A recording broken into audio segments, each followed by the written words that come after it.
ಸ್ವಯಂಕೃತ ಅಪರಾಧದಿಂದ ಕುಮಾರಸ್ವಾಮಿ ಅವರು ಅವರೇ ಮಾಡಿಕೊಂಡಂತ ಒಂದು ತಪ್ಪಿನಿಂದ ಇವತ್ತು ಜೆಡಿಎಸ್ ಈ ಹೀನಾಯ ಸ್ಥಿತಿಗೆ ಬಂದಿದೆ.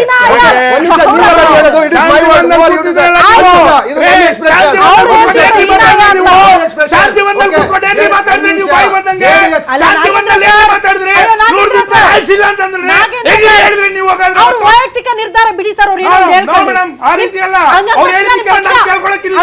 ತಕ್ಷಣ ನಿಮ್ಮ ಪಕ್ಷ ಹೀನಾಯ ಸ್ಥಿತಿ ತಲುಪಿದೆ ಅಂತ ಅರ್ಥ. ಜನ ನೋಡ್ತಾರೆ. ನೋಡಿ, ನಾನಲ್ಲಿ ಹೇಳಿದ್ರು ಈ ರಾಜ್ಯದ ಜನತೆ ಜೆಡಿಎಸ್ ಅನ್ನ ಹೀನಾಯ ಸ್ಥಿತಿ ತಳ್ಳಿರ್ತಕ್ಕಂಥ ಯಾಕೆ ಅಂತಂದ್ರೆ ಒಂದು ಕಾಲದಲ್ಲಿ 1990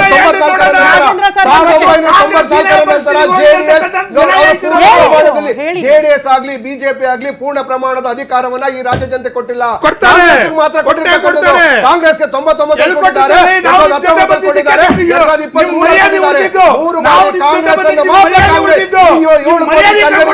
ಕನ್ನಡಿಗರು ಇವತ್ತು ಆಶೀರ್ವಾದವನ್ನು ಮಾಡಿದ್ದಾರೆ.